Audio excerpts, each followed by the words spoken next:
All right, welcome back to Tea Time with the Bench, where we cover Azeroth's most exclusive and hottest drama. I'm joined by today's co-hosts, Squishy. Welcome to Tea Time with the Bench. Hello, glad to be here.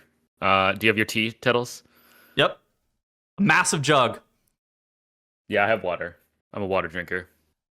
And we got, hailing from the Black Temple, Devour Demon Hunter Enjoyer, Tea Enjoyer, Growl. Welcome. Dude, as soon as you said that, tea sounded good. I am a tea enjoyer, but I do not have any tea near me. I'm also a water consumptioner right now. So there's been a lot of drama this week, and we're going to take a lot of time to talk about a decent amount of it, but we also have a bunch of other stuff to cover. How have you guys been feeling about the pre-patch? I guess we can start with the pre-patch stuff. I haven't logged in. I'm going to be honest. I'll start. I have not logged in. So I spent this week setting up my UI, right, alongside a lot of other people. Yeah. And the emotional roller coaster that I've gone through has been interesting. So at first I struggled a lot with figuring out the new sort of idea of what's going on. But once I found a setup that I liked and I kind of figured stuff out, it's been starting to grow on me. So when you develop weak auras for classes, I understand not a lot of people do this, but when you make like a weak aura setup for your, middle screen UI, it is so, how do I say, like manual. You're like, hey, this spell, type it in, this spell, type Involved. it in. There's not really, right. Yeah, there's not really any like plug and play or replicatable process. However, now that it's built into the cooldown manager, once you sort of get all of the styling and everything that you like, it really is, at least with the way my UI is set up, it really was just like, okay, now I'm logging into my priest. Okay, here's all my rotational stuff. Here's my defensives. Here's my utilities. Bang, bang, bang. Like, make sure everything works. And it took so long to get my very first character set up in a way that I like it. But as soon as that happened, and then I started going from alt to alt, I'm like, this is almost too easy. Now, it is a little weird because I think this is based off of Blizzard cooldown manager profiles, which for some reason is separate from edit mode. Like, you go into edit mode and then you save whatever you growl, and that's your UI. Oh yeah. But then the way that your spells are set up, like what order they are and what bucket they're in, is all in the cooldown manager. So I found that to be a little weird, but it's starting to grow on me a little bit. At least the way the middle, like the cooldown manager plus I still am not happy that you have to download an add-on just to make your cooldown manager not suck, but it's starting to grow on me, the add-on, the cooldown manager add-on plus cooldown manager interaction with the having a middle screen UI. I know a lot of people are probably going to push back on what you said there. I will say I've actually been feeling kind of similar, and I'll lay out my thoughts on it, where the more I play on beta, so my UI in Midnight has, I would say, 95 to 98% of the functionality as my UI from the War Within. There are a couple of things that are missing. It's not as customizable as I'd like it to be because Blizzard has locked down a bunch of the stuff, which I kind of find it annoying.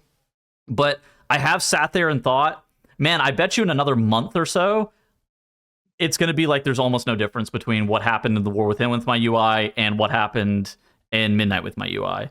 Where, and I think it's one of those things that, like, obviously there are very subtle differences, but that's what they are. They're subtle differences. They're not like large game-changing things. It's like, oh, Blizzard has done this thing, and now it's annoying that I can't track my buffs and debuffs exactly how I want to. I can only track them in this Blizzard-mandated way. But I think at some point you just kind of get used to it.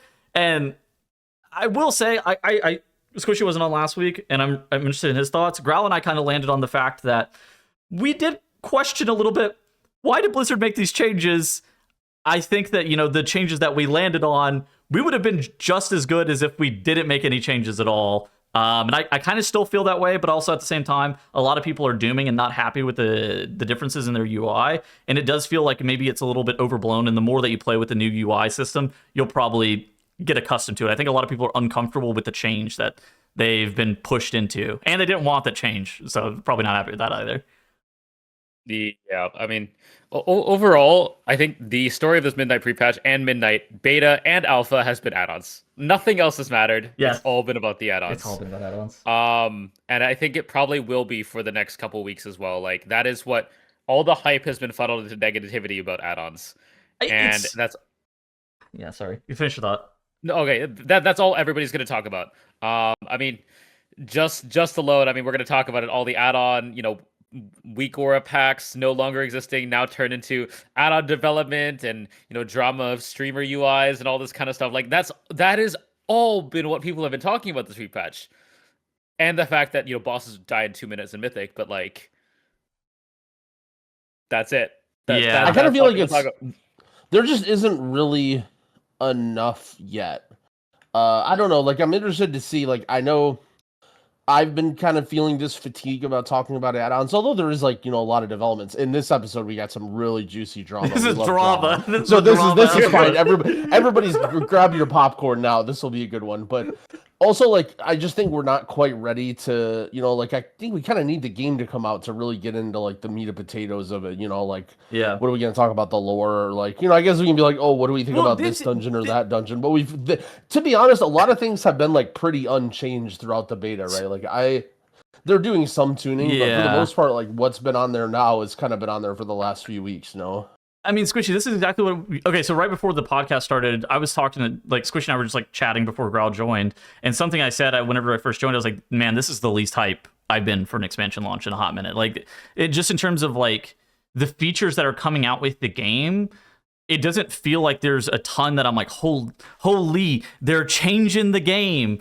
and it's like that's kind of everybody's only been talking about add-ons, but then what are the new features? We got the praise system. Okay, like does anybody even know anything about the praise system? Not really. This is like world content, right?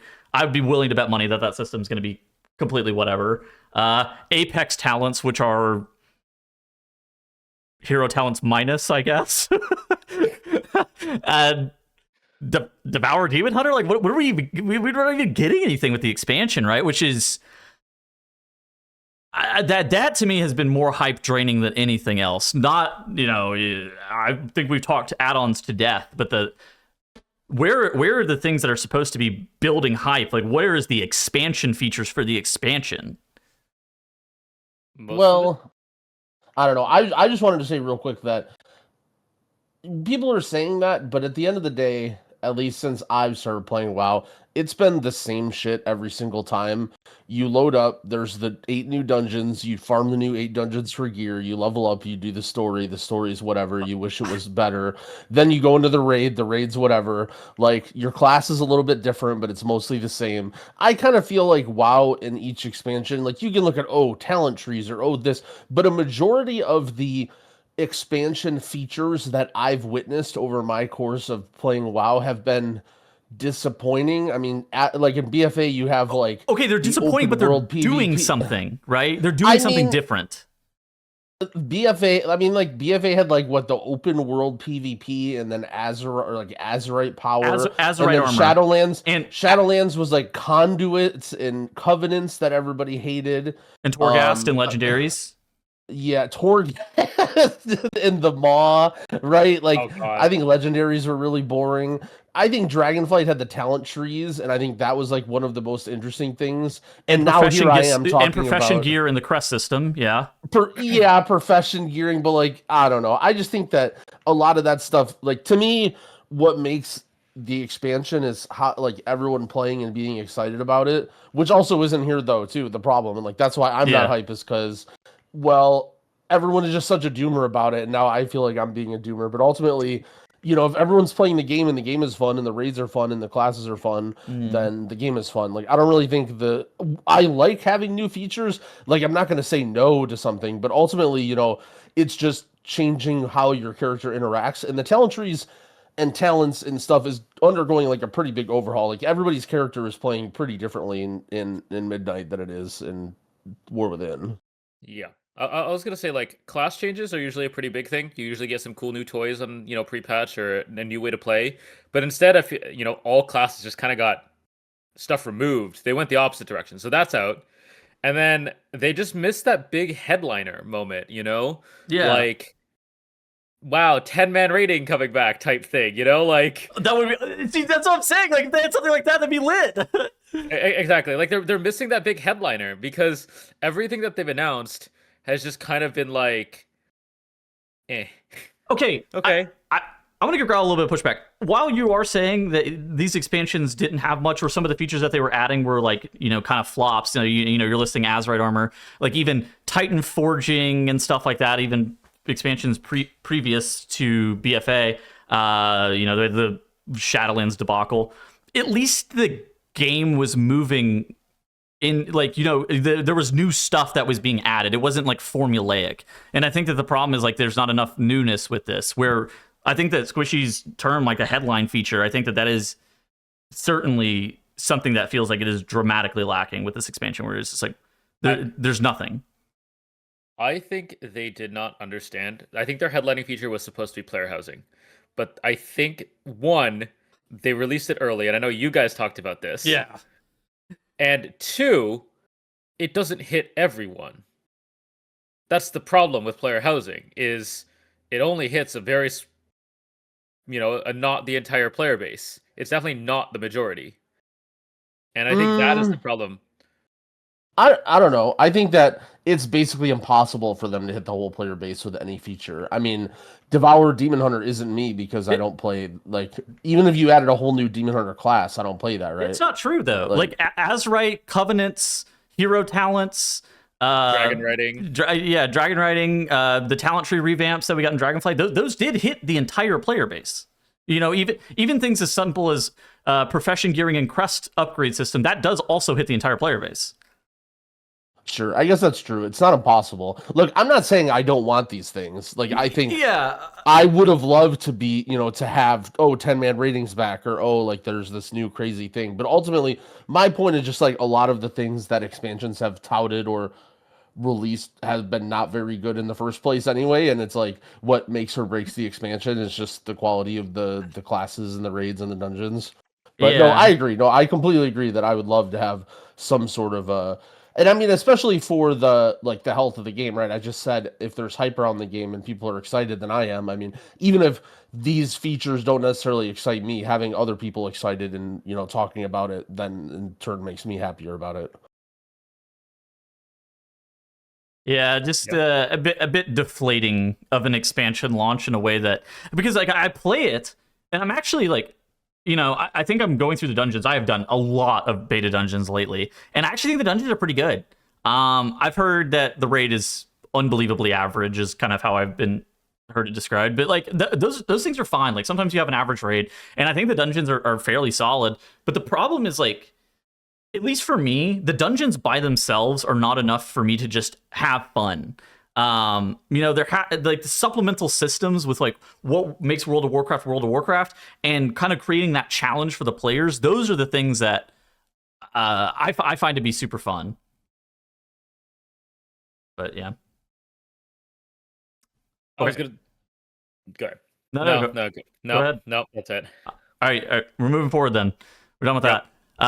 In other news, you guys see this Raider.io feature? They are showcasing the amount of abandoned runs each week. Which week would you guess Turbo Boost came out? If you guessed week 9, you would be right. Yeah, the one where significantly less keys are abandoned. Yeah. What's funny is it continued throughout. Like, you would think it would go back up, right? Like, why? I mean, I would almost draw that to say that participation dropped as soon as I think participation drops. Out, yeah. Which is the complete opposite of what it was intended and what happened the first release, right?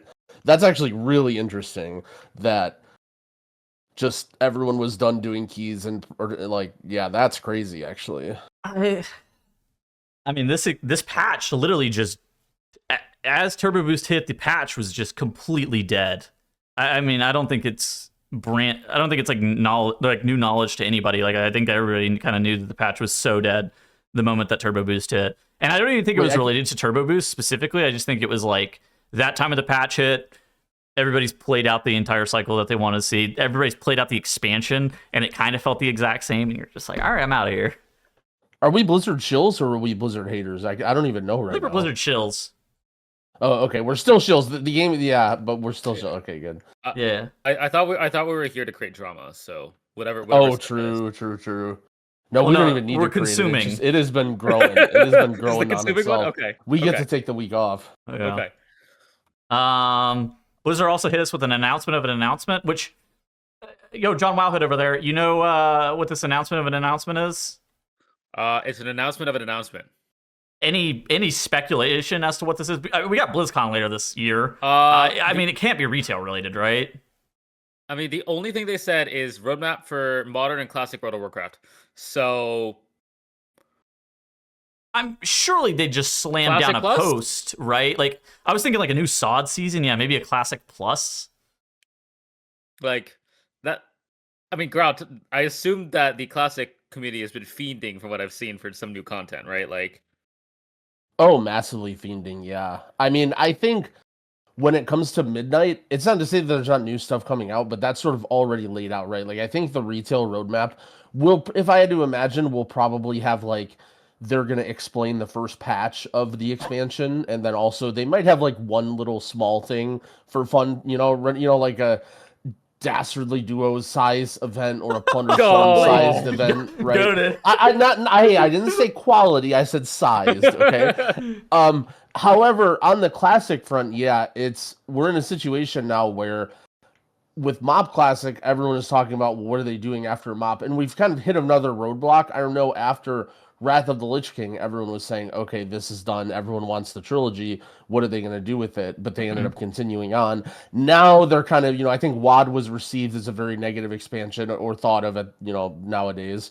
And so now everyone's kind of having those thoughts again of like, well, is this where Blizzard cuts it off? Because, I mean, if they do WoD, then they're doing Legion, and then we're literally up to BFA. So like Classic is, has Classic gone too far if we get WoD, because what's gonna come next, and then it's like, well, wait. So there's talks again about Classic ending, but then what? There's some rumblings that they want to get all of these Classic players back into retail somehow, and it's kind of like a lot of theories and whatever about, will they let Classic people migrate over characters or keep collections or something like that. You think this might be the end of MoP? Like, you think this might be the end of MoP and they start migrating these classic characters to retail? I'm not sure. I mean, personally, I think that they should just keep milking it until it dies, because why wouldn't they? Like, if anything, the biggest complaint about WoD was just that there was just no content. But I mean, if they just release WoD on an extremely sped up cycle, I feel like people, like, I don't see why that's any different from MoP. So then another front is Season of Discovery. They basically did a 7 patch long, like over a year server on Classic that was like quote unquote Classic Plus. And then they basically were just like, yep, we're done. No more content. And then the server just died. And everyone's kind of been speculating that this year is going to be the big year that they talk about Classic Plus, because clearly there is some sort of a market. There are people that want to play whatever. What even does Classic mean, or Classic Plus mean? The world may never know. Whatever the Blizzard comes out with, I'm sure everyone's going to complain, because that's what WoW players do. But I think people are anticipating something like that. Everyone was kind of saying at BlizzCon. And then my mega copium is Hardcore as well. I thought Hardcore was a massive success. There's tons of people that literally still play and raid on those servers. And they basically just didn't even bring it to TBC or care or do anything. And now they've basically abandoned all of the Hardcore servers, and they do nothing with those. I don't know what they would possibly do though with Hardcore. So I'm huffing some copium that they'll do literally anything. I do feel like Blizzard moves a little bit. So the wheels of time move very slowly for retail. They tend to seem a bit more agile and kind of go with the flow a bit more with things related towards, Classic and SOD seasons and stuff like that. So I could see them, slamming down something very innovative. I think it would make sense. And also, again, not really something that you want to hold for 7 months until BlizzCon either, if you're Blizzard. So I think it would make sense. Yeah, I think it's possible we could see maybe like 12-1 information. It'd be really weird though. But I could maybe. 12-1. I mean, just seems unnecessary to announce that now. Do you think there's like any chance we get like a Plunder Storm, like It could be a Plunder Storm. I could actually see that. or like Plunder Storm like mode where it's kind of like this offshoot game mode type thing? I think so. I think they've kind of set a precedent now at this point with the last 2 years doing roadmaps and putting things on the roadmaps, right? I think almost certainly that if they, especially because they did an announcement of announcement. So one very interesting thing and kind of a tool that Blizzard has now that they're just firing away is the fact that housing decor is so in demand that people want and they can use that as a reward. So they're actually, from what I understand, giving a drop if you just tune into whatever stream this is where they're announcing it. So to me, that almost is like, maybe there is something here, and they like know that it kind of sounds like a nothing burger, so they're kind of like giving more incentive to get people there because they think it's going to be something hype. I think it's something. I think it's something that's coming out quickly, right? Is kind of my read, because otherwise, the thing that you're supposed to do, like if you're Blizzard here, is you're supposed to be promoting the new expansion. So unless you have something that's coming out like right now, like I don't think there is an announcement for them to make, because like a 12-1. Okay, we're just drawing hype away from the expansion launch, right? Like they're supposed to be just like completely putting all their effort and energy into gassing up this new expansion, right? Promote. But like if there's something classic related or potentially a new Plunder Storm season that's like launching, like, all right, as of the day of releasing this video, now you have this new game mode or something like that. That does kind of make sense logistically. Grell, I need to correct one thing because I made a mistake this morning. And I thought the Dark Portal decor drop was from watching the stream. That wasn't actually what it said. So I made a mistake here, and I apologize. Okay. I made the same mistake then. Yeah, it was learn how to get the decor during that day. So it's very distinct difference there that I made a mistake, and like I fucked up here. Like I'm not afraid to admit that, like from a journalist point of view. Oh, Wowhead and their clickbait articles going at it again. If it makes you feel any better, I didn't even read anything for Wowhead. I literally just read their announcement, and I thought that it meant that you just watched the stream as well. Yeah, the wording was definitely less than ideal, but like as the person that printed it, like that's on me. But regardless, that makes me think that this decor item is going to be from something like Play TBC, like the TBC intro to get this decor item or something like that. Because they've done that with multiple promotions, right? Like there was that MOP promotion where you had to play like the intro of a monk on MOP Classic. And you get something for it. I don't remember what it was. Oh, that makes a lot of sense given the decor item is the Dark Portal. TBC's out on the 5th, right? Sense. I know it's beginning of February. Yeah, none of us know. Okay, I think it's like the 5th or something. What sorts of things could they do for midnight or retail that we would see? So I think big ones are still housing. I think a lot of people are going to be excited for housing, and so different things that I expect coming with housing over the next couple of years. One are like different neighborhood styles and aesthetics, right? Like it's shipped with only the Alliance Forest and the Orc, whatever. But I wouldn't be surprised if they start announcing and rolling out more neighborhoods.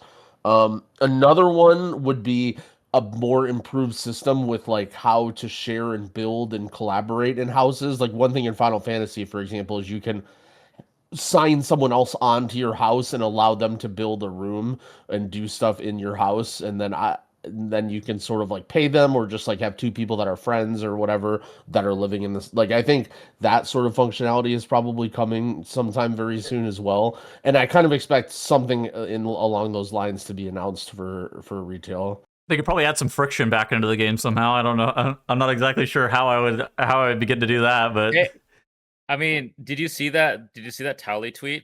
Apparently, there's gonna be a big yank on the ripcord about addons. Oh yeah, the Towley. I did actually think about the Towley tweet.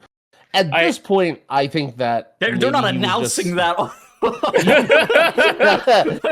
guys, Woodchorus is back, and then they just unveil the curtain. It's the WeChorus logo. Ian Hazzikostas and Holly Longdale are not getting on the Warcraft Twitch page to announce they're walking back add-ons. Let me just tell you right now. I mean, that'd be a lot of hype for a lot of people, I will say. You're talking about hype earlier. I don't know. But yeah, like 10 man. You can make Rejuve a green square on your frames again, and then the crowd goes wild. 10-man returning to retail. That would be hype. Holy shit. I have a feeling the majority of this is classic related. I think don't this. I think this is retail makes almost sense right now. exclusively classic related. The more that I think about it now, especially with what you said about the Dark Portal, I actually wouldn't be shocked if they're doing like some abridged TBC hardcore thing that they wanted to announce because TBC is coming out on the 5th, right? Or a SOD TVC type thing, because where like it's TVC but weird. See, that's what I'm. Yeah, something like that. Yeah, it's kind of what I'm thinking. Bro, you might lose me if they actually do an official TBC hardcore. Not because I'm that like it's that crazy, but like just the hope of them caring about You hardcore might and doing lose that me, more. like you're not showing up next week to the pod. Yeah, I'm gone. I'm gone. I'm entering the dark portal. I'm being one with heroic dungeons. In regards to UI changes, as it turns out, there are workarounds to some of the UI lockdown stuff, and the way that players are getting around the add-on debacle and UI lockdown is they're going into their files for the game and deleting textures for things, thus allowing them to give squares and boxes. Wow. This is so utterly stupid. This is the dumbest shit I've ever seen. Why are you allowed? Okay, first off, why are you allowed to do this? Because it's a game file. I mean, you install it. Why are you allowed to launch the game with? That's literally such a WoW player answer to say because it's a game file. In no other game can you just edit the files in shit and then just load it up and then they're all changed. Like, okay, not in no other game, but you know what I'm saying. What? So essentially the way this works, my understanding is you create these hot icons that are like not normal icons, right? Like for example, a green square, but also that involves a giant transparent square that covers your entire health bar and then a green part of it in the middle right? And so you have like all these icons stacked on top of each other and all of them are transparent except for the one area that you want to see. And the funny thing is it even affects like your spell book, it affects your like talent page. I mean, his icons are gone. Because yeah, It's like everything is completely scuffed. I personally think that this is like, again, such a WoW player thing to do, and no other game would you do something like this. And I think that I can't imagine many people are going to go through this. This is just a symptom of people missing what they had before and wanting something that they had before. This is not an elegant solution. This is ugly as shit. Nobody in the world will ever convince me that this is efficient or good or that tons of people will adapt these solutions. Here's the problem. First of all, he's going to turn this into an add-on if the workaround doesn't get fixed. So people will have this option if they want to, and people will take it. I know that to be a fact. And the main reason is there's still no buff and debuff filtering. Like, I can't blame people for taking workarounds if they cannot get the information that they require because it's hidden in the sea of useless information. You know, how many people really need to see that, you know, this person has both Dream Breath and the Echo Dream Breath dot on them? Yeah. Like, which one of you said that we were super hyped for the add-on changes coming into this, and this has been a letdown? Probably Growl, but I echo that now. Well, so you were actually talking earlier about add-ons and like, oh, what did we gain here? And I kind of thought about this, and I was watching some other like content creators, and okay, so from a standpoint of it, the add-ons don't give a competitive advantage anymore. I would definitely say they've kind of dropped the ball on that and failed. Like, I think that's undeniable. Yes. That if you were somebody who used add-ons before, you're just going to continue using them, and it's more inconvenient because Weak Auras is gone. However, if you're somebody who like definitely prefers not to use add-ons or never used add-ons or are a new player, you have now access to a damage meter that's completely in-game, a central Weak Auras HUD that's in-game. Yeah. You know, okay, Weak Aura is a stretch in it. And you have boss mods, right? These were 3 features that most people would describe as like indispensable that you need to have. And there weren't even an in-game option. It's not like there was a shitty one that people didn't like. Okay. Now there, you know, however, I just think it's very annoying how primitive and how not good these versions are. Like you really like damage meters, for example, I feel like was just a home run, right? Like I feel like the in-game damage meter should have just been like, unless, I mean, obviously I'm missing something here from a programmatic point of view of like, I don't understand how it works, but how did they just not roll out with damage meters that work perfectly and were just like details, but did he cut out? Yep. he died, but the essence of his point, it holds true. Like, it is. I think the answer is there's a lot of legal red tape that, for every single feature that Blizzard needs to implement, instead of, one person in a dark room programming this thing, there's meetings upon meetings upon meetings about, do we want this thing? Yes or no? How are we going to make it look? What are we going to do with this? And then you have to, like, there's a lot of quality assurance testing that revolves around working at Blizzard, that if you're designing an add-on, you're allowed to ship it and it can be a little bit buggy, or it can throw Lua errors. Where if you ship the base game and it starts throwing Lua errors, you're going to have a problem. Yep. I mean, the details meter is coded so badly, I literally just crashed my Discord from talking about it. Like, that's how bad the details meter is. Yeah. I actually think there are certain aspects that I think that, like, I use default RAID frames. I've used them for years. I think the new default RAID frames are somehow worse than the old default RAID frames. I don't know how they did it, but it's worse. And I hate them. And I might actually try to find an add-on for them now, because, like, I was trying to use them in yesterday's raid and it's just not good. There's too many debuffs, it's too clogged, like, it feels like they did not understand the use case for what people were using add-ons for to make them. And so in designing their own stuff, like, it was just very out of touch. Like, instead of making bars for their DBM replacement, they built a timeline as their default. They have bars now on beta. I think. Yeah. But that was after a ton of feedback, and the fact that they built timelines first, I think, just proves the point. Okay, sure. I'm not going to argue that. Yeah, sure. The fact that their damage meter did not contain deaths, did not contain, like, enemy damage taken, dispels, interrupts, like, their death log is hard to parse even still. Yeah, like, they dropped the ball with these things. Like, I think it's cool that they're there, but it's kind of just like, that's how everything is in the Blizzard UI now, is it's there but it's really shitty, and then you need an add-on to replace it. And so, like, it doesn't feel worth it to have undergone everything that we've gone through to have, okay, now there's a shitty weak aura HUD that you can have in game, and there's a shitty damage meter, and there's a shitty boss mods. And it's like, I hope that all of this stuff, again, this is the copium that I'm huffing, is that now that everything is in place, they can start to iterate it and start to fix it.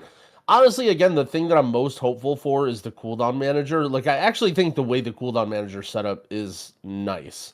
And I think that the ability to just be like, here's every buff you could possibly track on your character, drag and drop the ones you want to see. I think that's good functionality. Like, I way prefer that over weak auras and, like, setting stuff up and whatever. Yeah. But other than that, pretty much everything from a customization point of view and a functionality point of view is lacking and disappointing. So we all took a major L on the entire beta cycle of the add-on discussion, hoping that Blizzard was going to get things right. I mean, I think for me, there were, they chose the half and half approach, right? Where they kind of did a little bit and then left everything else in. And I think no matter who you are, I think whatever side of the add-on discourse you're on, whether you wanted to keep it or leave it, this is the worst possible outcome. Yes. I think making people to change everything to get 95% of what we previously had is a horrible option. And I think no matter which side you were on, you would have rather them completely leave it the way it was, or completely just kill all add-ons, and that would have been better than the state that we're currently in. The kill all add-on thing was interesting, because I feel like that is the most misrepresented narrative of all time. I don't think Blizzard was ever actually going for that. But what they were trying to get you to do is get you into a state where you could use the default UI if you wanted to. I mean, but okay, think about it. Do you think killing all add-ons, even though it's not what Blizzard wanted, would have been better than the shit show we got right now? Honest question. This shit show is pretty unacceptable from me, my perspective. Do I think it would have been better to kill all add-ons? Probably. In dungeon and raid content, like. Probably, yeah.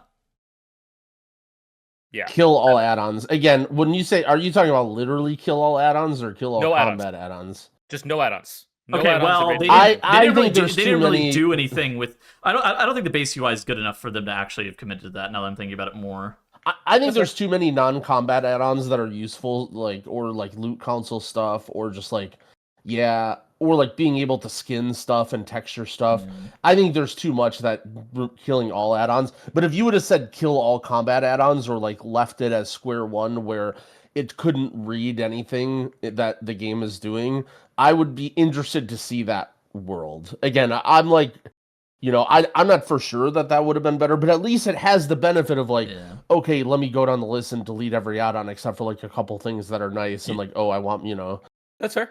You hear about some of these cringe workarounds that people have been going through, Squishy? Which ones, I guess, is the more accurate question. Oh, there's a lot. There was one about guild message of the day, changing the guild message of the day in combat to be able to read that. I've heard of ones where players were getting kicked mid-raid combat and getting instantly re-invited by the 21st man to be able to read buffs and debuffs and stuff like that. Yeah, I've heard like you whisper a guy outside the raid sitting in town so that they can do computational stuff. There's a way to do an external tracker, like a full-on external tracker. Yeah.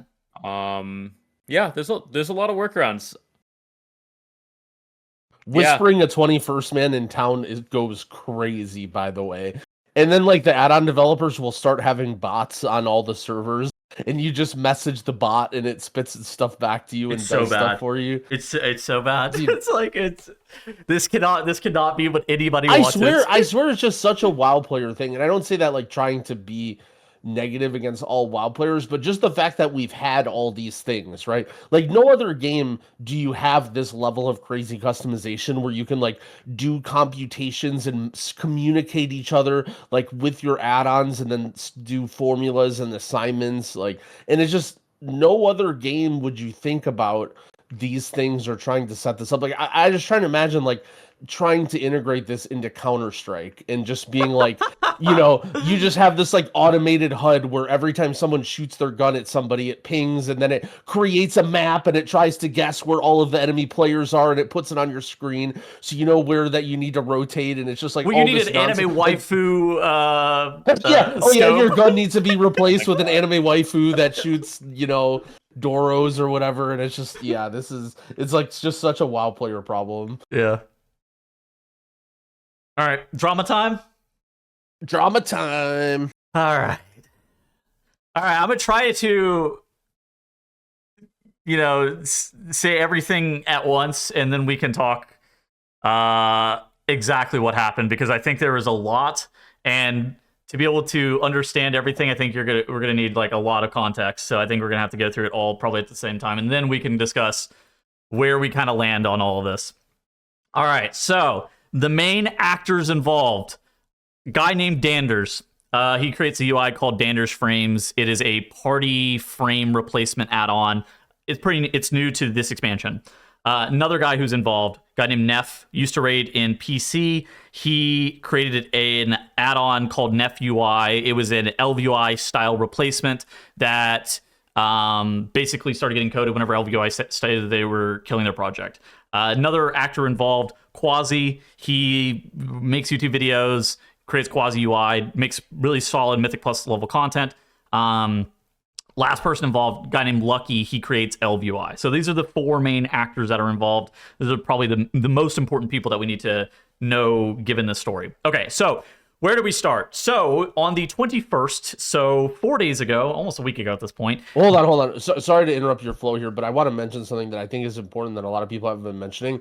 So didn't a month or two back, Quasi got exposed for copying files in his add-on, and he basically came out with a public statement that said, the guy that I hired in the team that I'm working on copied stuff, and I tried to make sure it wasn't there, but it is.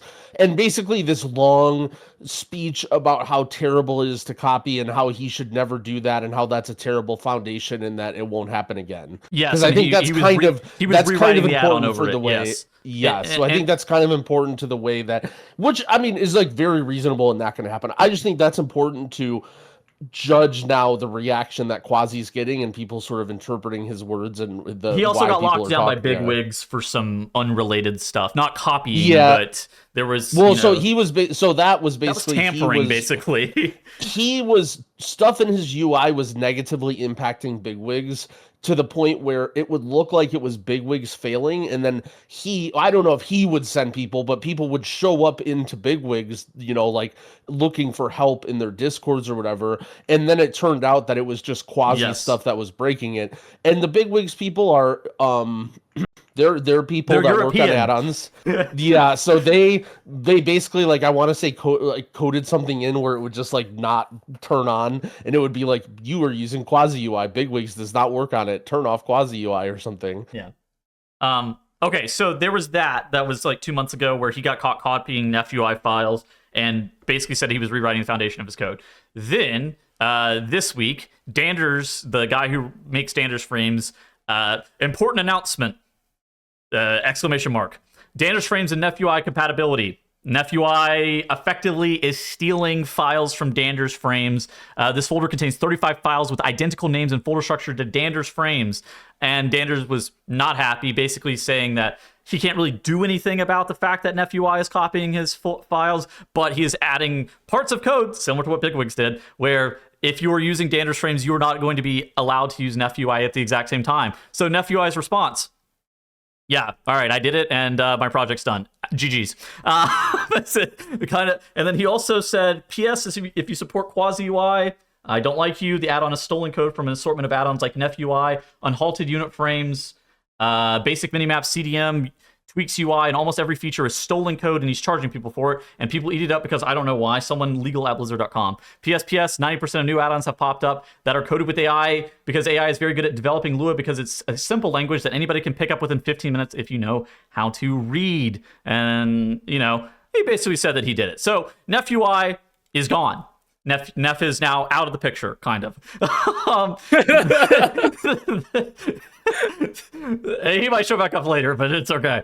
Then Lucky from the LVUI development team, he comes out with a tweet 3 days ago saying, just so everyone's aware, the UI/addon Quasi is selling on his Patreon, contains full one-to-one copies of LVI files and code. This is against licensing. Oh, I did not mean to click that. This is against licensing and will result in an investigation via Patreon's designated copyright agent. So for context, Quasi, the YouTuber, now has decided that instead of creating a UI files on a different platform, he was then going to go ahead and create his own add-on that was going to be an all-in-one. And honestly, it kind of makes sense.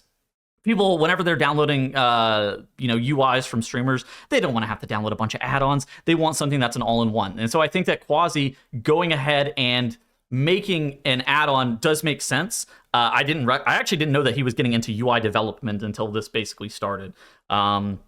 And so the UI that he was creating with his team was apparently, allegedly, copying some of the LVUI files. And Quasi ended up coming out with a response, basically saying that he copied some of the files, and then he lays it down. He says, QUI was there before LVUI. QUI is available for Midnight Beta before LVUI announced its intentions for 12.0, which... it's kind of like a thinly veiled argument saying that you can't copy if you were there before LVUI. At the same time, that's not necessarily true because you could go and copy their older files, which is what seems like ended up happening, but we'll get to that. Code copying, pixel perfect. Who owns the copyrights to put sugar in canned drinks? There's only so many ways to skin a panel in WoW. Pixel perfect scaling is a mathematical technique. You multiply the screen scaling to get a crisp one-to-one pixel rendering. Should I deliberately make my UI blurry to avoid using basic math? So in programming, it's pretty common to be using code snippets from other people or, basic libraries and these kind of things. Developers copy code from one another all the time. And it's kind of understood that, especially code that's on like Stack Overflow or publicly available repositories, it's going to get copied. That's just kind of how it ends up working out. Quasi doesn't necessarily say that here, but he kind of does, right? Where he's saying that, this pixel perfect scaling is a mathematical technique. Thus, I'm allowed to copy what are the files from LVUI. He doesn't necessarily say that he's not copying, but he doesn't say that he is. He's trying to justify that he did copy some of the files from LVUI, and we'll get to that in a second. Third, paywalling. Let's talk about this. Since we're drawing ethical lines, let's examine the entire add-ons ecosystem's relationship with Blizzard's 2009 policy. The policy at hand here, and some people get really crazy about this. Add-ons must be distributed free of charge. Developers may not create premium versions of add-ons with additional for-pay features. Charge money to download the add-on or charge for services related to the add-on, or otherwise require some form of monetary compensation to download or access the add-on. And he goes on to list a bunch of different things that have done this, including the Liquid Reminders timeline tool, your favorite streamers or week or UI pack, Zygo guides, Rest XP, Trade Skill Master. I'm sure you guys know some that are like that. And then Quasi basically said, yeah, get bent. I have a family to feed. The time, and he's committing time to building a completely new UI, and no one's forcing anyone to subscribe to anything. Like, if you don't want it, you don't have to pay for it. And then he gives it a couple hours, and then he changes his mind, and he's decided that the WoW community is too toxic. That he's done with the WoW community. He's closing up shop with his UI.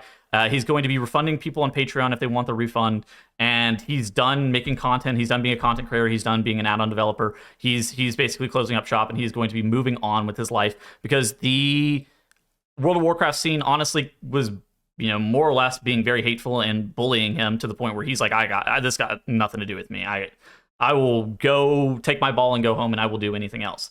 So then that kind of called into question, what are the files that have been copied? Lucky ended up posting some of the files that had direct one-to-one copies. So here's the thing with programming. Even if you have the exact same programming in here, it's hard to tell if somebody's copying your code. If anything, more often than not, you especially somebody like if you go and get a computer science degree, you're just going to copy other people's code. The thing that actually tipped everybody off that he was copying code is that he kept a bunch of the comments, which are things that weren't really unique to the which were things that were unique to the LVUI code, which is how it got clocked that he was copying code. Now, again, it calls into question like how much code is copying. Ultimately, it does look like he's copying code. A lot of people in CS, I've seen a decent amount of comments where they're like, yeah, it's pretty common to do this. At the same time, he didn't ask for permission to copy any code. It seems like he was taking resource bars from Nef UI. He was taking things from Tweaks UI. It seems like there was a decent amount of other add-ons files that had been copied one-to-one with their comments as well, which then calls into question how much of that was actually copied.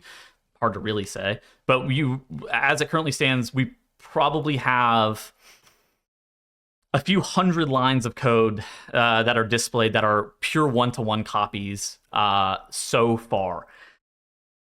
Anything that I missed? Is there anything that I missed? So then Quasi quit. Quasi's basically quit over it. Yeah. All right. Where do we start? There's a lot. I think. That's why I said it is a lot. No, yeah, it's a lot. So to first talk about copying code and that sort of thing. Copying code is very tough, and it's very obviously that you have to have some set of guidelines for like what is stolen and what isn't.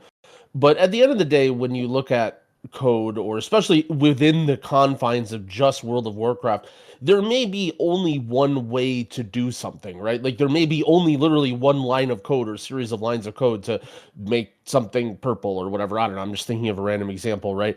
However, then there's the sort of the stuff around that of the comments that you use, the order of things, the options menus, and the things that there are tons of artistic ways to do it. And it's very clear to see whether or not you copied it or not. I am not an expert to go like full in depth, but sort of like what Tettle said, I got the impression that it wasn't just like, oh, he copied this for loop because this is the only way he could figure out how to get it to check the nameplate colors. It was like he just copied this entire file, and the comments from the original author are literally still in there. And I think that goes past the line, and I feel like that's something that's not okay. Also, that's sort of why I commented on what he did earlier too, because I think that plays a big part into it.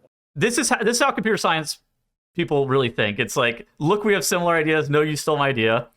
Programmers, man, I stole your code. And then for the programmer, it's not my code, right? Like, because as programmers, you tend to you take everybody's code, right? Like, more or less. It's kind of like if you're taking a math test, everybody uses the same formulas to be able to get to a conclusion. But if you're copying off somebody, like there are ways that you can figure out that, you're cheating off somebody in a math test. It's kind of like a similar thing. Obviously, it's not the greatest analogy of all time, but I think for me, the biggest thing is LVY is licensed. Like, I'm not a lawyer here, so this is my understanding of it. LVY is licensed, and if you take anything from something that is licensed, they have the opportunity to copyright claim you. Just full stop. Legally, Yeah. I believe. Whether or not they actually care is a different story. And in this case, I think LVY cared because one, it is now a paid add-on, and two, they didn't ask, and it was a pretty close copy. If either of those things weren't true, I don't know that LVY would have cared. But because of that, both those things happening and is licensed, LVY cared. And then now you're with a copyright team of lawyers. So the stealing is obviously wrong, and he got reported to Patreon. But this felt recoverable, right? Like from the code snippets that I've seen, it doesn't look like it's a ton of code that got copied, and there are ways that are around it, and he could have fixed this. The fact that he decided to basically just say farewell to the WoW community whenever he was saying basically, I have a family to feed, and then giving up on his Patreon and his successful YouTube channel and privating all of his videos, it seems like those aren't necessarily in alignment with one another. And that to me was the thing that kind of caught me off guard, more or less, because I've also seen what Quasi UI looks like. I've been seeing some of the videos and stuff like that. It looked like a very well developed add-on. It actually looked really nice. And so I guess he maybe just got bullied because the WoW community is mean. I mean, frankly, the WoW community is very mean. So, like, I get it. To add in a little bit in his favor, and someone who's been kind of on his defense and posting some interesting things, actually, we talked about him already, is Towley. And Towley has basically been showing off what Quasi sort of came up with, and, like, showing that there was a lot more to it, and he clearly worked hard into it. Whether or not there's stolen code, that's kind of beyond the point. I think one thing that's resonating with a lot of people that are like Towley is LVY basically, in my mind at least, fanned the flames of all of the add-on panic by basically saying, like, we're not developing anymore. Whereas Quasi UI is like, okay, here's a new stage of WoW, let's try and make things better.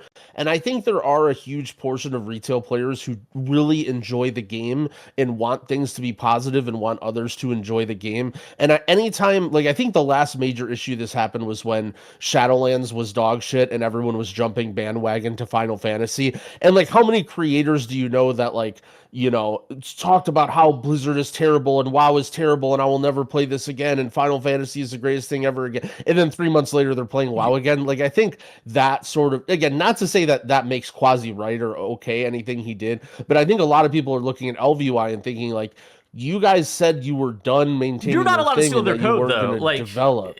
I'm not saying you should steal it, but I'm just saying, like, it makes it hard to be on their side or want to go after Quasi and want to support Quasi for at least, like, doing something, right? Like, at least he's trying to make something work. Like, you can say, oh, he's incentivized by money. And again, I'm trying to present the what things are saying. I'm not trying to come in, oh, here comes Raul again saying that the guy who stole code is right. That's not what I'm saying. I'm just trying to present the available information and the viewpoints that people have here, and that, like, a lot of people are looking at LVY and being like, you guys basically just said you give up on Midnight, and then now you're coming back and saying, oh, here's all of our code. I mean, that's kind of the conclusion I came to as well. But, like, if you're Quasi, like, even getting called out for stealing code a second time, that is still recoverable, right?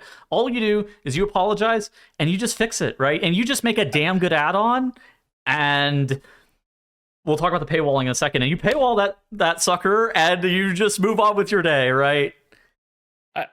I think there's a lot of context. Did you mention that he took down everything? Like, literally he has everything? taken down his Patreon. All of his YouTube videos are unlisted. Everything, like, Twitter. His Twitter was deactivated before this. Oh, was it? Okay. Yes, I was looking for his Twitter the other day and noticed it was gone. So I think he's had a bad relationship with the World of Warcraft community, or his relationship with WoW has been bad for a while. And this feels like it's been a catalyst to be like, he was already thinking about stepping away. He was pretty annoyed with, like, the state of WoW, and he's like, I'm out. You know what? I'm out. That's fair. But, like, given it was a series of choices, right? Like, from a PR perspective, he was being investigated by Patreon copyright, allegedly. And how bad would it look if he didn't immediately shut down his Patreon and he was found to be guilty of stealing code. Surely they give him the opportunity to like fix the stolen code though, right? Like surely they don't take down his Patreon. That'd be crazy. I have no idea. Yeah, I don't know how it works, but I'd imagine that again. It's one thing I think that if he entirely copied LVUI and then just replaced the name of it with Quasi UI and uploaded it, he would get shut down, right? But I think and again, I'm not saying this is right, but for copying individual elements or doing certain things, like I think they would say, hey, yeah, we found that, you bummed a lot of this code, you got to fix this, or we're going to kick you off, right? Like I see that. Yeah, I don't see this being a damning thing. I mean, I have a very strong theory as to why all this happened for sure. It depends, because something that Neff said was that, we're going back to the drama here. Something that Neff said was that Neff was out, but now he's back in. yeah. This is not the first time or the second time that somebody has alleged that he has been stealing their code. And behind the scenes, there's also been rumblings of allegations that he has been stealing people's code for a while. So there's a potential that this would be the first of a landslide of people deciding to come out. That is a possibility. Okay, I have heard firsthand accounts of people saying that he has taken their weak auras and thrown it into his weak aura packs before not giving any credit or anything like that. His 4-pay weak aura packs. But like, I don't know. Like reading these lines of code again, like I said, we're talking hundreds of lines of code in a project that is massive. It felt fixable, but maybe I'm missing something. Well, I think the biggest problem where everything went wrong, and this is like I think a lesson to that he hated the World of Warcraft public management, is when you go out publicly and talk about how virtuous you are and shun people for doing things and say things are wrong, you better be damn sure your house is clean, right? Like if he would have went out and when nephew, like let's just say, if he's like, yeah, your stuff fucking owned and I basically couldn't even figure out how to get it that well and I copied it. That was really shitty of me. I should have at least given you credit. Like, let's figure out how to make this work, right? If you come out humble and reasonable and just admit what you did because you did what you did, right? To say that, oh, stealing is bad, blah, blah, you're basically like, very virtuous, like, oh, how could this have happened under my watch? But the problem is now everybody's looking at you with a close eye, and now you've lost that card to play of like, to say that, right? Oh, oops, it happened again for the 4th time, right? But I just think that when he took the line, he had such a ridiculous thing of like, oh, who invented putting soda or sugar in soda or whatever? And it's just like, bro, just say you did what you did, right? Like, just say, yo, this stuff was good, and I used it in my UI, and you know what? I was pretty lazy, and I should have found a way to uniquely implement it, but I have all this shit on my plate, and I just was an idiot. Let's try and fix it. You know what I mean? Like, but he told everybody how terrible stealing was and how he would never cheat and how you could never build a program on this foundational, of stealing, blah, blah, blah. It's like when you say those words and you talk like you're so high and mighty, people, that's a huge X on your record if that ever happens again. I think he was already just having problems with the WoW community in general, and he just wasn't all in on it. Like, because I think that we're content creators here. It's not exactly the hardest life to live. I mean, there are much, much, much harder things to do in life than be a World of Warcraft content creator. And, for him to, like, walk away from it all, I think that his mental had to have been probably one of the bigger things that was weighing on him in that regard. Well, so my theory and my thoughts about walking away from it is that I actually think this was, like, a pretty nasty and pretty selfish act of him to do. To say that, oh, I dislike the WoW community or I want to step away is an understatement. I think what he did was clearly an act of like your last, like I'm going to get the last word. I'm going to make the last strike. He didn't need to remove all of his videos. He didn't need to delete his channel. He didn't need to do anything. He's doing that. I'm a bit self-destructive. I mean, I'm sure people. I am like this. Like, whenever things are going really poorly for me, I am very, like, scorched earth self-destructive personality Well, wise. I personally think that the motive behind that, whether you want to admit it or not, is that you want to take any remaining goodwill or any fans or anyone that appreciated what you did and turn it against the people that destroyed you. And you want people to say, hey, wait, where's that Quasi video? Where's Quasi's Twitter? And then you want people to say, oh, they made him turn it off. They made him delete it. They didn't No, I make think him he's do just hurt. anything. I don't know. I don't think I agree with that. I think he's just hurt. The funny thing is the two ways that I parse this are the two complete opposite sides, and the sides that both of you are on right now. Like, on one hand, he just doesn't want to have anything to do with WoW, and on the other hand, he is absolutely just like, I'm over this. I'm getting I'm getting out. Y'all are some ungrateful motherfuckers. Yeah. Don't forget that there's a potential that he just comes back in a couple months like he did last time, and just hopes that people forgot what happened. And if you think about that aspect, if you had to get owned by Patreon legal and found guilty, or, like Growl said, going out on your own terms and having the last word while not admitting anything, and then deciding to come back in a couple months, which is the community going to perceive as better? Which is going to keep the majority of your player base? Now, that is an option. And the other option, like you said, is he's just hurt and he's done. But from my point of view, he said that, money is obviously the topic here, right? Like, we're going to talk more about money and add-ons and streamer US later. People were pocket watching him. He was making, like, apparently the estimates were 5 figures off of his Patreon on a monthly basis. But so think about that. Money, right? Even his YouTube videos, some of his long-standing YouTube videos still do well, and they show up in, tank tips or something. Yeah. Why would you kill money that is still coming down the road?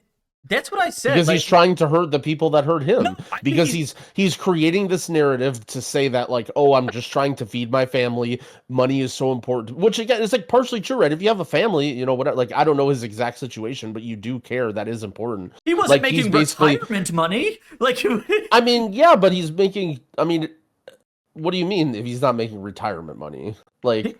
what I'm saying is that what he says and what he did and what he says do not align. And whenever that happens, where somebody says one thing and they do the other, then you know what they want and you know what they mean. They mean what they acted and what they did. Just because what they say doesn't mean anything, right? So when he says, oh, money this, money that, or whatever, he literally lit money on fire just to create a scene and to make people, to create a narrative that, like, oh yeah, they bullied Quasi off the platform and they hurt him. And he's like, I'd rather delete my, and again, maybe there could be some winding problem with, like, he gets in trouble on Patreon, but then he has all of his videos talk about his Patreon, blah, blah, blah, blah, blah. Maybe there's some legal stuff in there that I don't get, but I don't think from what I saw that he would get into that nasty of legal trouble. That's what I'm saying. I would think worst case scenario would be he would instantly get banned on Patreon. But me personally, like Squishy was talking about having this plan of, I'm going to disappear and reappear. So I don't mean this in a negative sense, but I think Quasi appeals much more to, like, the broader player base or the average player than sort of this circle of, like, Neff UI and Lucky One and, all these people. And I think a majority of Quasi's followers probably don't give a shit about any of this or don't care or don't even know what's going on. And I feel like he literally could have just completely ignored everything and not responded to any allegations and just continued on. And if he gets banned off Patreon, he could have just appeared on some other place, like many people do when they get banned off of one month. It's like the clear obvious play for him was just to ignore everything, which is what you do anytime there are allegations, unless there's some sort of insane checkmate that you have. That is the play, right? If you look at creators who have faced, cancellation charges, again, if you're a terrible person and doing obscene things, obviously it shouldn't be okay to get away from it, but that's the playbook that you have to do, right? You just ignore it, brush it off, stop talking about it, and people get bored and they move on to the next thing. And that's clearly what would have happened here if he wouldn't have done his harakiri or whatever and just ended it and deleted all of his stuff. And I actually think he's probably gone for good. I would also guess that maybe he has some other venture, like the fact that he did that so quickly in such a fruitful time, right? Like, every creator knows how important it is, especially if you're him and you're monetizing your UI, how important this time is for your overall year, right? And it's like, yeah, I don't know. I think he's gone for good. The reason that I don't think you're right is because this was scorched earth on something that didn't need to be. I'm saying, there is if his number one priority is financial, there is a path to recovery here, right? He could have changed that code, launched QUI, and fucking cashed that check to the bank, right? He decided that, thousands and thousands of dollars was not worth it. That his mental was worth more. You just think his actions were so nonsensical that it was clearly just some sort of emotional crash. I think it has to be emotional crash. And maybe, maybe I'm applying the logic of, I could see myself doing this. Yeah. Like, I sometimes I get into like an emotional lather and I'm just like, I'm done. I need like everything to change. And so like I can see how it happens, right? His actions are not consistent with his words though. But like because like in his first statement, he's like, I have a family to feed. And he's like, and then you just basically are like, you know what? Never mind. My mental health is way more important than this money. I'm going, because now he's got to get a fucking job. Like, he's not just, there's no residuals to live off of. He just privated all his fucking YouTube videos. He has to go get a job. Yeah.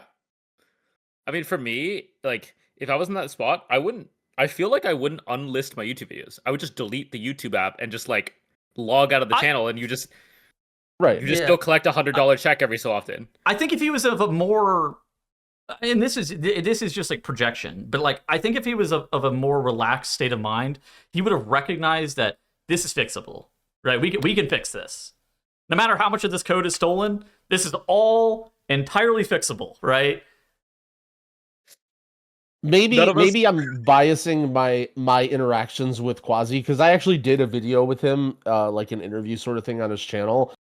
He was one of the most like well put together and well organized creators. Like it literally felt like I was scheduling a fucking dentist appointment. He was just like, yeah, I have 9:30 on Friday and 10 o'clock on Saturday and 3 p.m. on Sunday. Which one is available to you? And it's just like, dude, whenever I talk to anybody else, like we're like, when I was like trying to get Dratnos on for the game show, I'm like, yo, I want to do a game show. He's like, yeah, sure, let me know. And then I'm like, yeah, we record this day. He's like, yeah, that's fine. Just instantly like just say yes, because like, yeah, I don't know, we're just fucking sitting around on our computer all day. We're idiots, And it's like he was so well prepared for the video that we had put together, and he felt so professional that I just view him as being a lot more calculated than someone who would crash out and do that, but I could be wrong. I don't know. Everybody operates differently. Let's talk about something that he did. Let's stop talking about Quasi and let's start talking about something that he did bring up. Okay. Before we end there, I think it's really important to say that I'm trying to bring it out. We're getting dragged back in. All right, what is it? We're not public relations experts. And like, despite this situation, I know what Quasi has done for the player base, and I think it's important to note his like past experiences and like YouTube videos that have helped countless people. His tips and tricks videos. I know that there's a lot of like things that he's done good for the community, and that that cannot really be commended. I mean, that can't. What am I trying to say here? That can't be understated. Throw all that away. We shouldn't throw all that away. Like he has. That's sort of what I was trying to say. Is like, I don't think this makes him a bad person. Like, some people. Oh God, some people like to apply like a moral compass to shit like this. And he's like, oh, he's a terrible person, brother. He's making a fucking UI in World of Warcraft. Like I don't know. I hope he's a great husband and a great father. Like I don't fucking know. Nobody knows. Yeah. Thing. Who was it? Was it Danders or Neff who made the comment about how like everybody is vibe coding? I think it was Neff, right? Oh, and it is sort of a thing here, right? To kind of realize is like this isn't 4 advanced coding firms going at each other, right? These are potentially people. Yeah, potentially these are just random people who got it. Like I sure as hell, okay, I have a little bit of coding experience, but that's long gone. That was like, random college classes. But I'm here trying to figure out UI stuff and do weak orders and stuff and make it for, like, I feel like a lot of people kind of stumbled into this arena, not necessarily knowing what they get into. And so while it's true that, again, stealing is bad, he should have known what he was doing and he handled it in a terrible way. Like, He is just some guy that's trying to make a UI because he gets spammed in Discord every day by all of his viewers and spammed in comments to make a UI. You know, it's like just think about it, right? Like, not to say that quasi UI is bad, but it's very, very similar to a lot of other UIs that are already available for the same price or free, right? So the people that are hounding him to make a UI are like, you know, in that corner of YouTube where they haven't even ventured to know who won MDI and who the top team is on Raider.io and all this stuff. Like, these are people that just saw his guide and watched his video and it's like, hey, I want that, you know? So it's hard. Yeah, no matter what we said, you know, earlier, like, the situation with add-ons is just complicated. It's not black and white. It's all over the goddamn place, and it's mess and chaos. Yeah. All right, let's start talking about paywalling add-ons. Ooh, because actually, I'm gonna farm some L's here. Get ready for some growl L's. For context, our co-host here does paywall his add-ons, or his UI rather. All right, so let's talk about paywalling. So there are undeniably a lot of add-ons, whether it be liquid reminders. I think they got renamed, right? It's no longer liquid reminders. It's timeline reminders. Timeline reminders. Anybody's weak or in UI packs, including growls, with Wago facilitating these features behind a paywall, Zygor, Rested XP, TSM. There are a ton of add-ons that have for pay or, you know, the UI plus extras model. Have a way to try to get around some of this stuff. And some of the people that we saw, you know, more or less going after Quasi, I think that one of the reasons that the LVI team wasn't super happy about it was because it felt like it was some of their code that they offer a free product and then Quasi was benefiting from it. But then a lot of the player base took it one step further and were saying that because Quasi's UI is paid, that is a problem. And there was a decent amount of heat that was happening onto him because of that. So let's start talking about that. I will give my takes on this first. I think that paywalling add-ons, more than anything, is like just not the way that I like to operate. I view add-ons and add-on profiles as community-made resources. More than anything, too, the reason I also don't, paywall add-ons is because I don't make all my add-ons. I don't make the add-ons, and I don't actually make all of my like profiles and stuff like that. So a lot of my UI stuff will be taken from other people, at least in some capacity, or like some parts of that. So I never felt comfortable like paywalling any of that.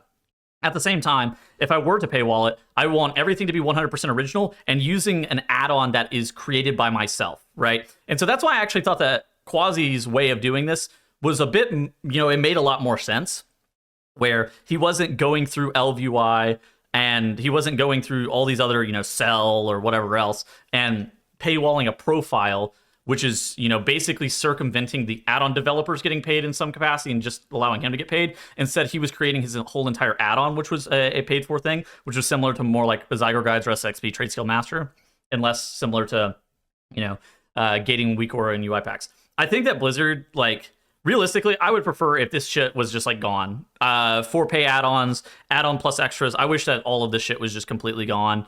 But the problem is Blizzard does not want to police this. And so I think that this is just the reality of the situation. And I think that as players, we have absolutely no fucking responsibility of trying to police this either. If Blizzard are the people who are supposed to police this, not the average Redditor. And so, just randomly getting mad about this is completely fruitless. And it's kind of like RMT, where, getting mad about people RMTing isn't going to fix anything. Ultimately, Blizzard's going to have to crack down on RMT if they want that shit to stop. I think it's important to note that there's a difference between profiles and add-ons. Yes. And what Blizzard statements covers here is specifically charging for add-ons and a very vague, what was the wording exactly? Services related to the add-on. That is very some form broad. Of monetary compensation to download or access an add-on, I think, encompasses profiles, though. Not necessarily, because legally, downloading or accessing the add-on, as long as the files are there, you are downloading and accessing the files. The way I equate a profile, selling a profile, is you buy computer parts and you're paying somebody to set up the computer for you. Yeah. Right? What if Microsoft came by and was you cannot have somebody set up your computer for you. You can only do it yourself. Well, that's how cars work, so...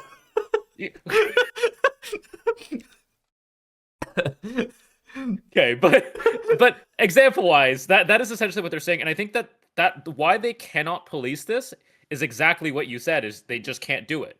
You know, literally it's the same thing as like if I paid you $5 to come over to my PC and set up the UI using the add-ons on my PC.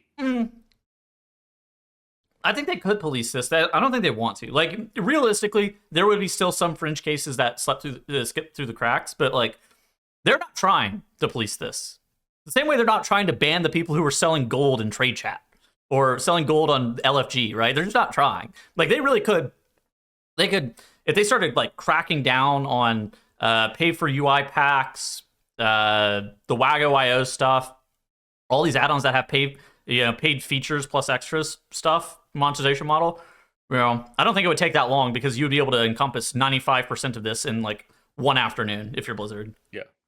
I mean, regardless of that front, why I think this is coming to light again is, one, people have always hated this, but two, Quasi was legitimately just selling a paywalled add-on, which is, it's not a gray area anymore. Selling a paywalled add-on is directly against this, which is why people got more up in flames about this one. Which is interesting because I think that profile. I think that selling a paywalled add-on is better, in my opinion, than selling a UI that has features that are like selling a UI for a different add-on.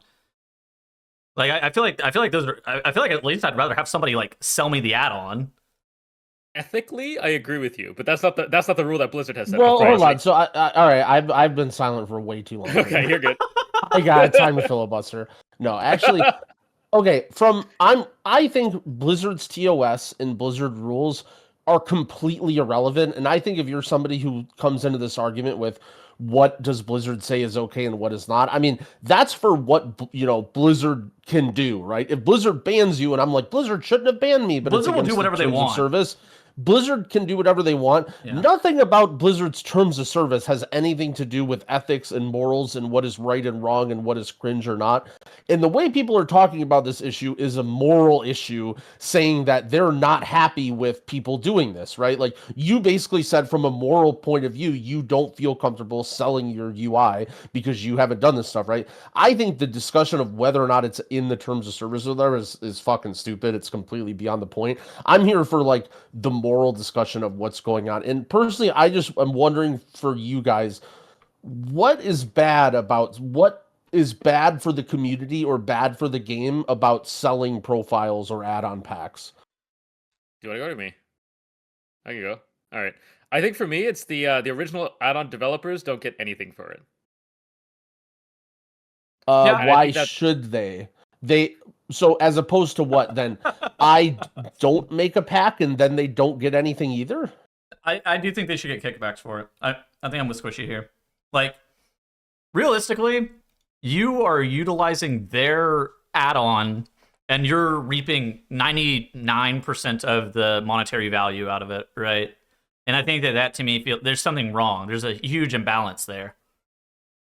How is that any different from you create a PC parts store and you buy PC parts and then you build it? Because you had to pay for the PC parts.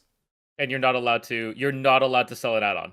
That is the big point there. If I would have no issue with selling profiles if add-ons were also available to be paid. That is a different discussion. I'm not getting into that. But so if all people selling their profile raise the price by $5 and then we gave $5 to all of the add-ons that we use, then everyone would be okay with that. That's what you guys want. Yeah. I think you're talking about the moral standpoint. Yes. I just don't see that the average public is something they want. That's why I don't think that add-ons should be. I don't think that add-ons or add-on profiles should ever be sold for these reasons exactly. Well, selling is another interesting topic, right? Like, is a sub benefit selling? Like, is I give you some, like, am I selling my emote on Twitch? I mean, I find as a creator, I find it very hard to pay back my viewers, especially those that support me monetarily, with anything other than just trying to keep making content. And seeing an opportunity that I can work harder to package my UI and keep it updated and allow them to download it and have an easy to use format where they can just go click, click, click. Here's all the add-ons and do this. I see this as like one of the few ways that I can benefit people and say thank you and like do something back for them and helping me, as opposed to just like, Why do they have to be You know what I mean? subscribers to get that benefit? because I want to thank them for subscribing. Because I mean, what do you mean? You what want do it you to mean, why only do they be a have to be well, subscribers? you want it to only be a subscriber benefit, right? You see what I'm saying? I guess that does make sense, right? Because then the Because I view subscribers all would get viewers that as too. consumers, right, of my content, right? You know, every viewer is a consumer. You know, there's going to be some high value consumers, the whalers, the Oilers, perhaps.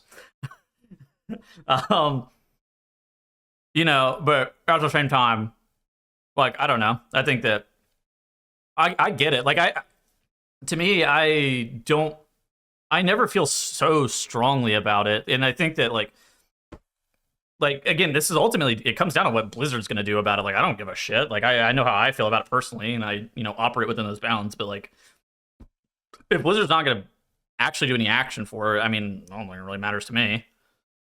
Well, I don't know. I guess I do it though, right? Like, you know, people in the community are saying this is a negative thing, and like, you know, I'm not necessarily really super strongly No, I opinionated think Quasi about was it, but right in the sense I that, don't like, want to be doing something that is bad, or I guess I just still don't fully understand the idea of like LVUI, like they create a free thing and they let everybody use it, and then I'm like, okay, well, here's like a configuration of it, or you know what I mean? Like it's almost like, okay, well, what if I create a program in some coding environment that's free, right? Yeah. What if I write a Python code and I sell the Python code and it does something?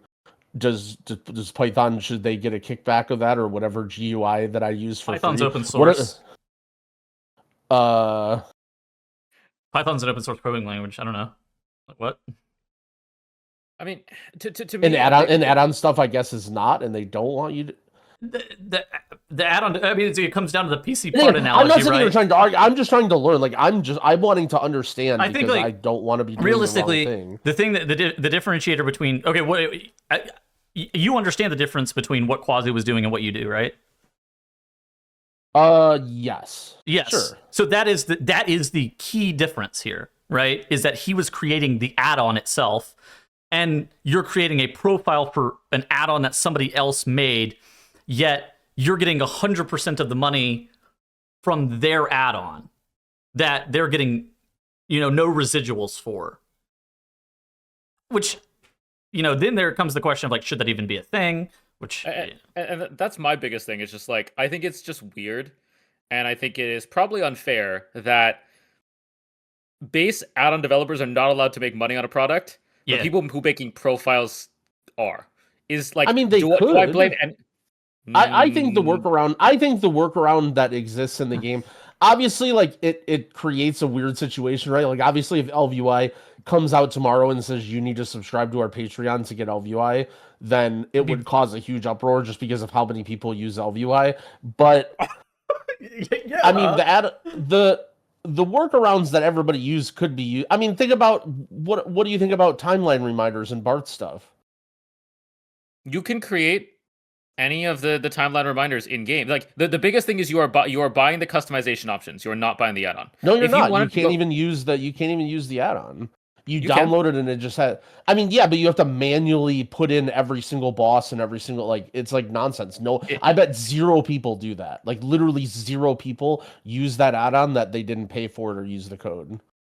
I mean, I don't disagree with you. It'd be the same thing as, you know how like add-ons are banned.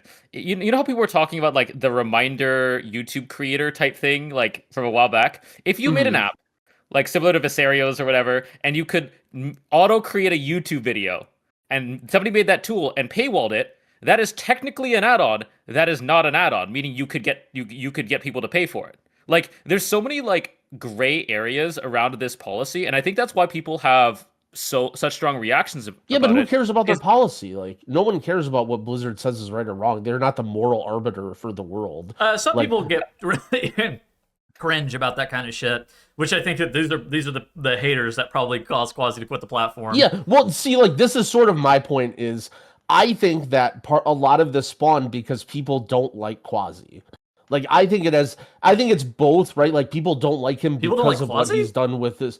Yeah, I would say. I mean, clearly, Yes. there was some problems with bigwigs, and there were some issues. And clearly, right, it goes both ways, right? Like part of the reason they don't like him is because of the stuff that he does that has to do with this. I'm not saying it's unjustified hate, but there are plenty of other creators and add-on people and stuff that I'm sure have done similar things that are, like I'm not going to name any names, but there's some add-on seller people who are literally never in the line of fire ever and make, heaps more money than I do and never get any hate. But because Quasi is like not really looked at as highly by the competitive scene in the in crowd, it suddenly blows up and everyone is morally against this. But I could be wrong. Maybe I'm wrong. Like maybe some of these people reach out to me and be like, I no, think Wago everybody should hates this. give- But I mean, I think Wago should give you can name kickbacks to 2 the or 3 of the devs. people.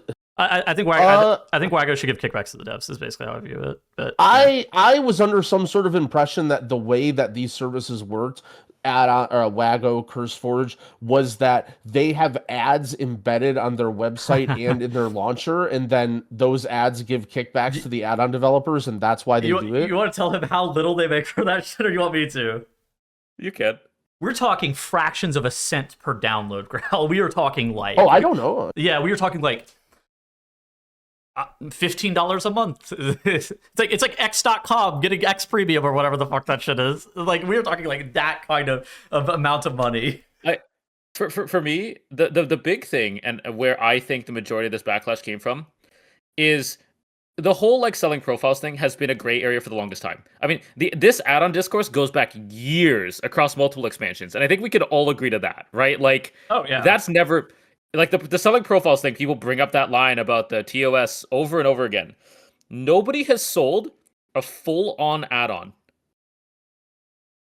for a very long time. TSM was the last one, and they got TSM. I'm pretty sure that TSM now sells It has some weird like premium stuff that's a little weird, but I think in Legion TSM got like a new add-on. Like the TOS got amended because TSM was trying to create a premium add-on.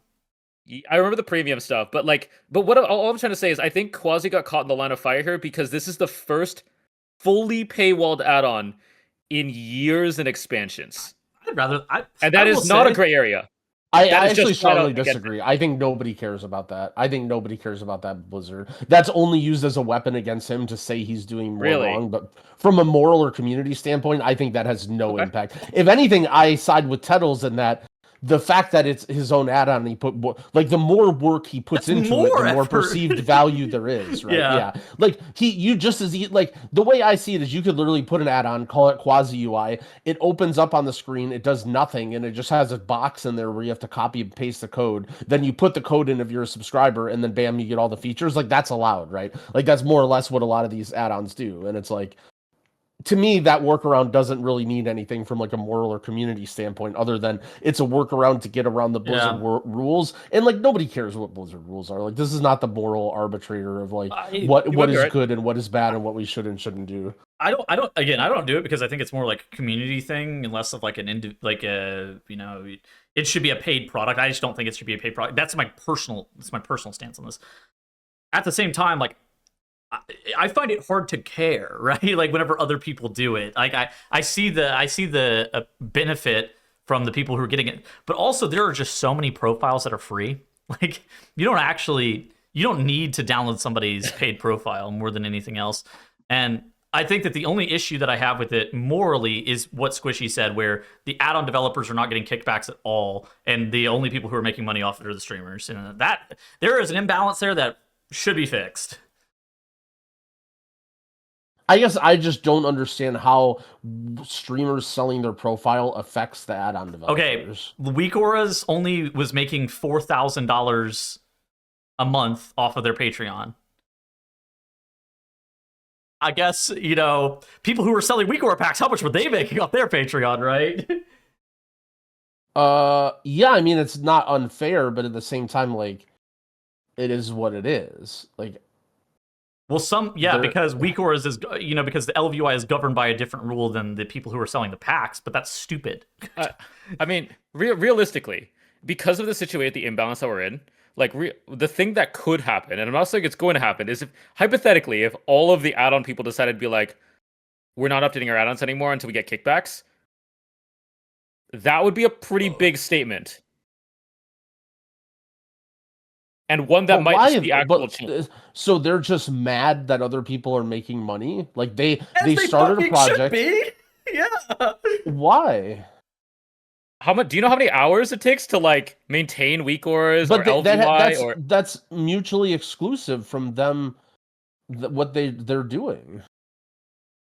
Wait, what? You should have to pay a licensing fee. That would also be Yeah. Basically, realistically, I would say realistically, aside from a few creators, like the amount of money that, because I was thinking about this, because I remember Nagi was tweeting about this, about how add-on developers deserve money or some kickbacks, right? And I agree, right? Like I think it's kind of shitty, and I think that they are an important foundation in the community that they exist. And then I was like, again, this is only me, but I would consider myself probably middle of the road in the UI selling, right? And I'm like looking at my numbers and like, dude, what kind of kickback could I possibly give from my Twitch subscribers back to, there's 10 different add-ons that I use. And it's like, how much, I would basically just sub to their Patreon at that point, right? Like I would basically just sub to Bart's, because I have to. Actually I don't have to anymore, but I'm still sub to it. How many Patreons am I sub to? I actually frequently donate, but I usually to like creators and to like gift subs rather than developers, which again is like, maybe that shouldn't be the case. See, that's the point, right? But like, okay, but my point is like, okay, let's say I responded to Nagi on Twitter and I was like, actually, I'm sub to all their Patreons. Like, would people be like, oh, wow, Growl is doing everything right. That's perfect. People would be like, oh, no, bro, you make all this money from your subs and you only give them $30 a month. Those people are losers. If you're doing it like that, I feel like that's like, that's better than every other fucking creator, right? Yeah, that's fair. I mean, I think that's reasonable, but like I guess my thought was just like, there's only, it's not like I'm sitting here, piling in cash. Oh, it's that's like depending on what amount you would have to kick back, like talking about people who work very hard on their UIs, right? Like, would they still do that and be able to put in that time and hire the people that they do if they were giving half of what they gave back? And hypothetically, like, what if we'll just, I mean, I don't think it should, I don't know what the number should fucking be. Like, hypothetically, what if half of it went to, you use 10 add-ons, half of it went to the 10 developers evenly, and the other half went to you, right? Like that's a way that it could be set up. Alternatively, you could just pay a flat licensing fee, just like $5 per developer or something like that, right? Like also, I mean, yeah, none of this stuff I would be against, but again, like, isn't this on them to figure, like, why am I getting the blowback? Like, I have to figure this out? Like, why do I have to figure... You know what I'm saying? I don't think like, that you're getting the blowback. I think after this talk, I'm going to go through and sub to all these Patreons because I think that's the right thing to do, and I agree with that. But I don't think that you should be getting blowback. Okay, I don't think the community should be the fucking police of anything. Like, let's get this. The community loves being the police of everything. That shit is annoying. I'm aware that shit is fucking annoying. You know where that most happens? Twitter and social media. The YouTube comment section of the bench. Yeah. Oh yeah. They're mad. Oh, they're mad at me today. Growl, fucking idiot, capitalist pig. I think. Yeah. I guess it's an interesting discussion, but I think that like, I just think that the idea of I'm just not going to share my UI then. You know what I'm saying? Because it's a lot of fucking work. Like, depending on what classes you play, how much stuff that you have to do, like keeping it. Because, like, look, just to like put it into perspective, I know people can say, "Oh, you can do low effort stuff," but let's say I put out a UI, right? Let's say at the beginning of midnight, I put out all my stuff, right? And it's like, okay, all of it's there. Not only is that a lot of time, but then in a month, when something breaks, and then the 0.5 patch when stuff breaks, or there's a new tier set and now you need to track this, right? I'm swamped with people in my Twitch chat, in my message, oh, fix this, oh, this is broken, do this. And it's like, it's a full-time thing to, and again, I'm not trying to say like, well, you're selling a my product, life is right? so miserable. I'm not, well, yeah. I'm saying even if I wasn't selling a product, I'm saying that if I was to just post my UI for free, it creates a whole lot of work to the point where I think a lot of people wouldn't want to do it. I feel no obligation. Like, dude, I get that shit out for free. I feel no fucking obligation to update that shit. I'll update it whenever I update it, right? Like if you're getting that shit for free for me, yeah. I guess that's saying, a healthy right? way. That's a healthy way to look at it. Like I would struggle, right? Like like someone comes in my Discord and say, "Hey, my stuff's broken." I'm like, "Yeah, it's not updated," and then they type a sad emoji, and then like I have to sit on that L. I don't know. Yeah. I guess for me that's a lot harder. But I think that I don't feel any like your reason path to. is definitely more right and better. And I think your path is definitely more correct, right? Of just put out what you want to put out. No walls on anything, and then just do whatever you want to do. That's a hard path as well. I don't think there's a right and wrong to it. I just don't want to be.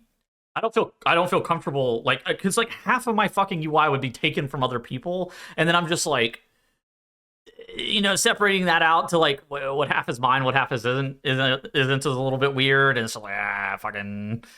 Like, I don't know. And I also don't want to do maintenance on this bullshit. I'm going to be honest. Like, I update my UI for me. I don't update it for other people.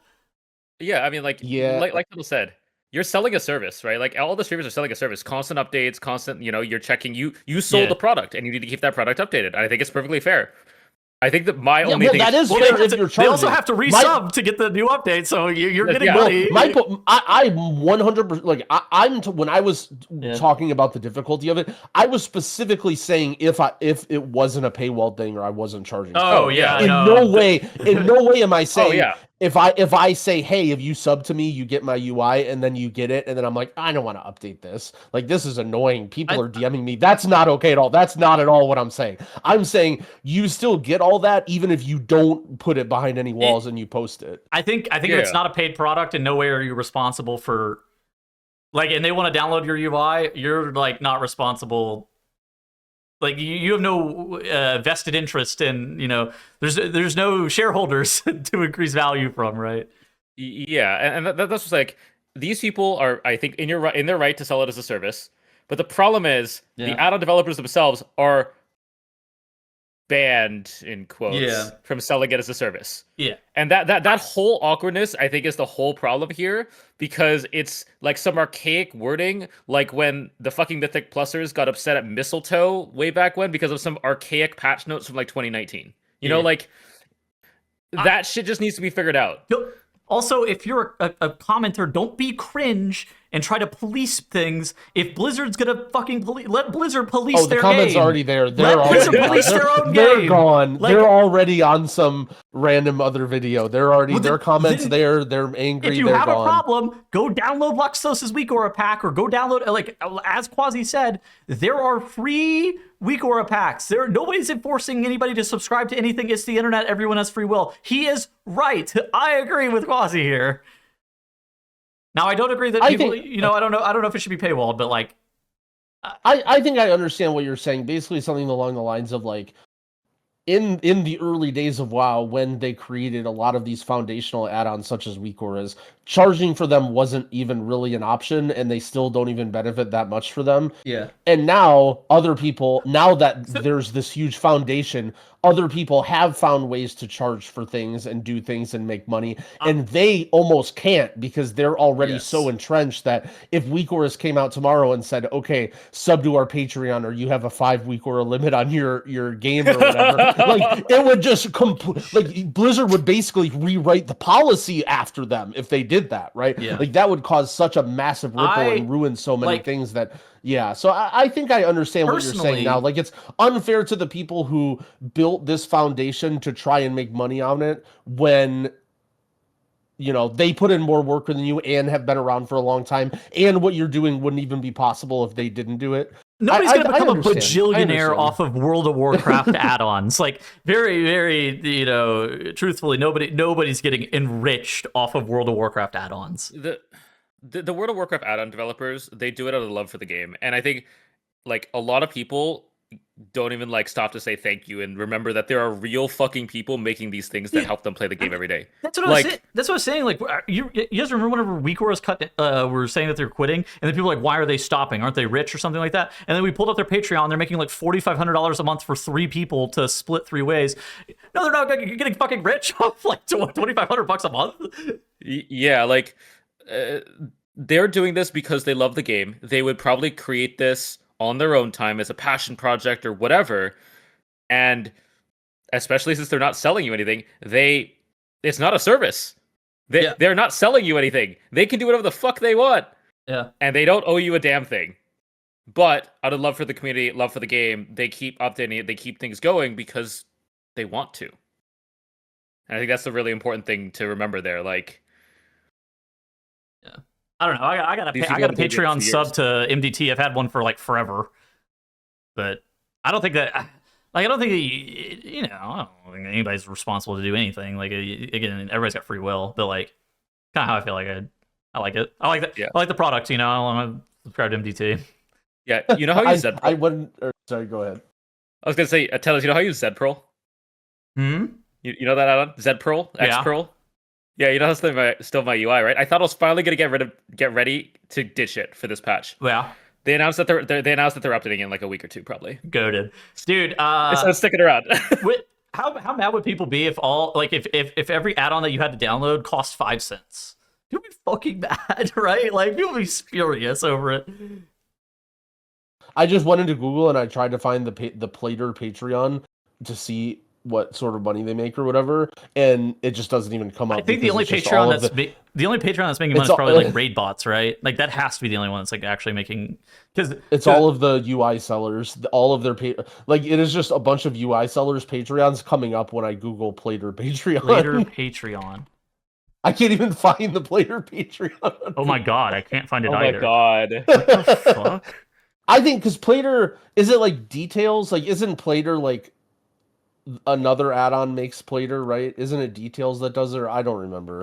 I don't know. Oh my god.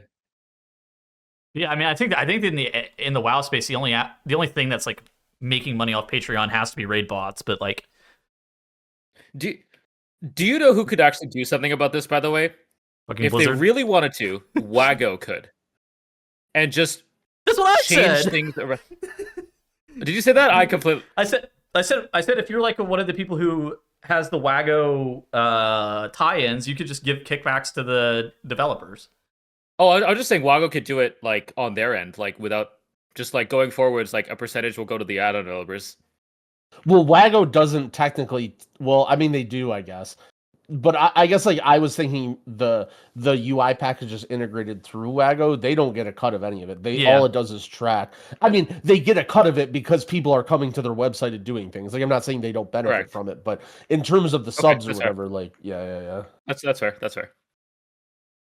There's ways of solving this. At the same time, like, I don't know. I think that people, God, fuck, I hate World of Warcraft players sometimes. People try to apply like morality to things like this.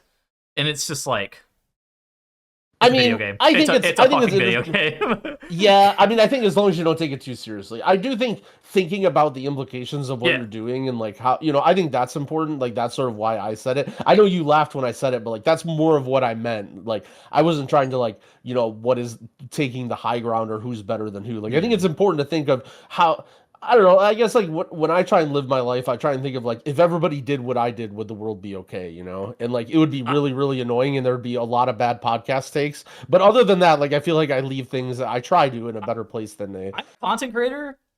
I'm closer to you than the average commenter is, and I don't think that gating your weak or UI packs behind a sub wall, assuming that's original content, is a bad thing. Like, I don't think it's a bad thing. I think it's like, just is what it is.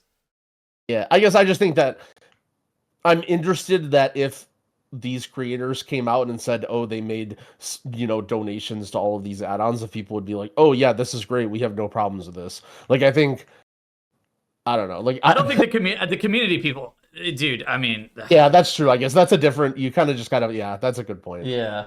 They're gonna have grievances with you, but they're not the people who have grievances with you. Like, yeah, they're like you said, they're gonna hate you because they don't like you. It's the same thing with the quasi stuff. Like, I don't know, maybe they just hate you because they don't like you.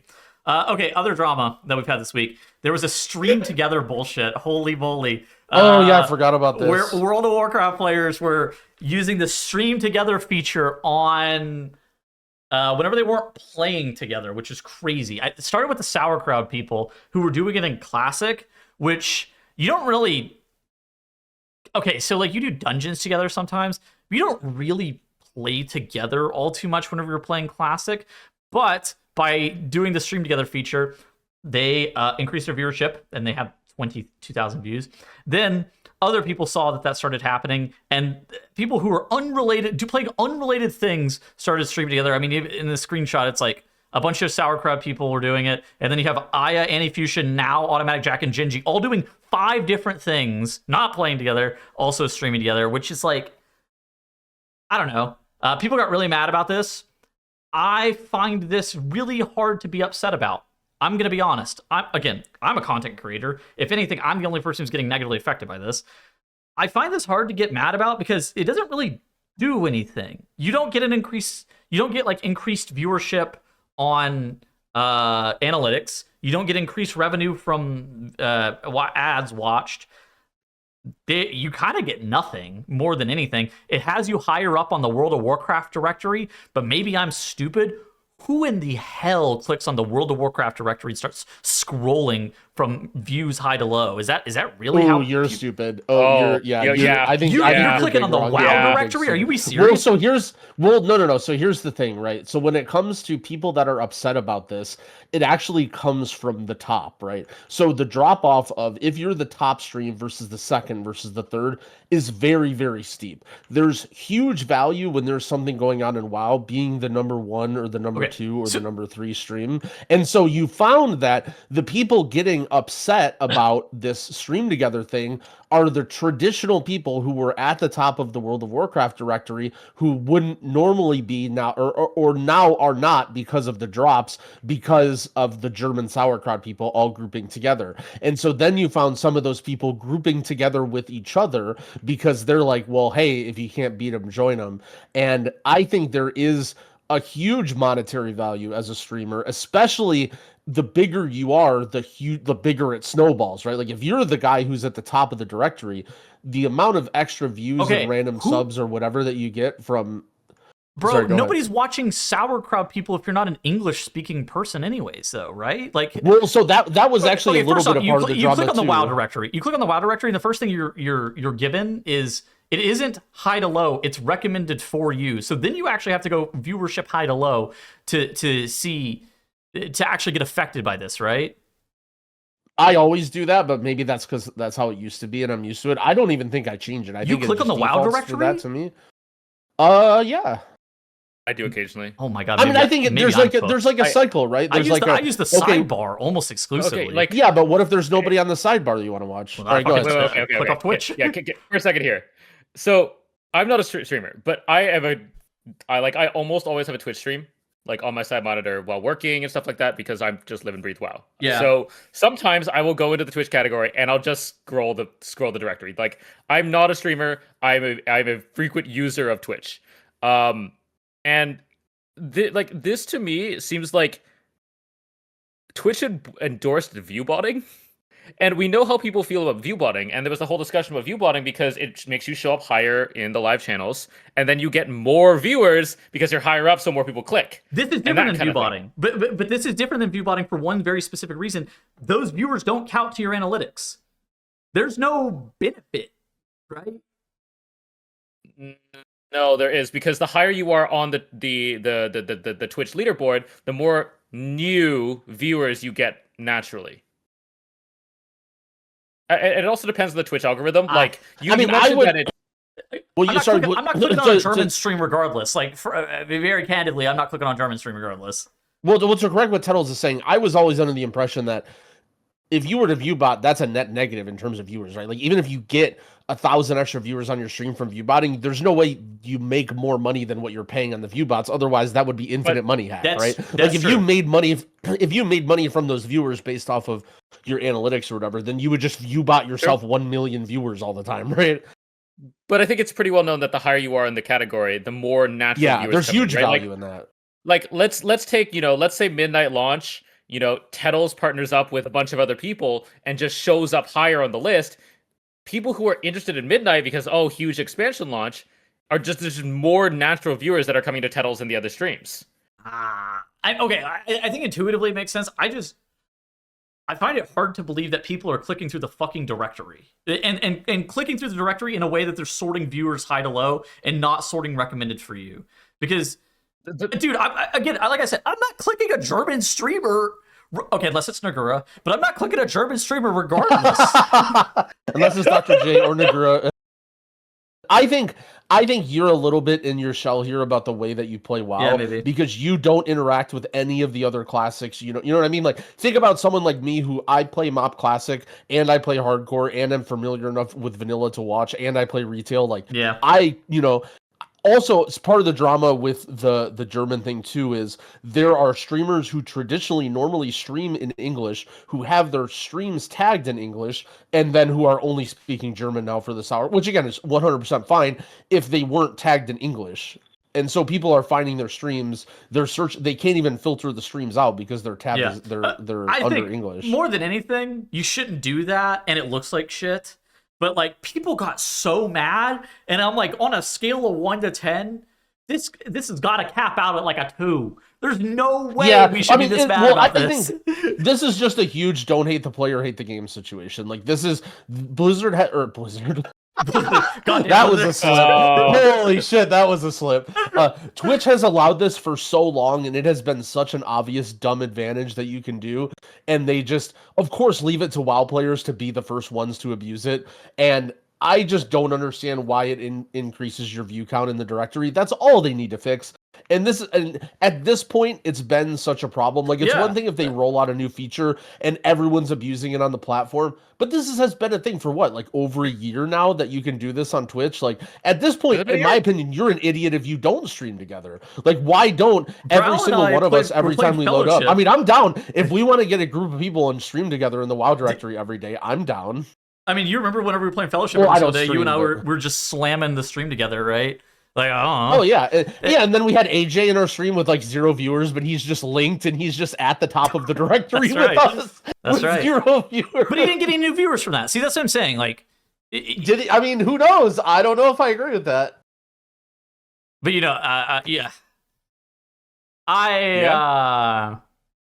Definitely a nothing burger. It's definitely stupid, but it's Twitch so is also stupid, and they need to fix it. Yeah. I don't, but definitely don't look down on the streamers for using it, because I'm a streamer, and don't look down on me.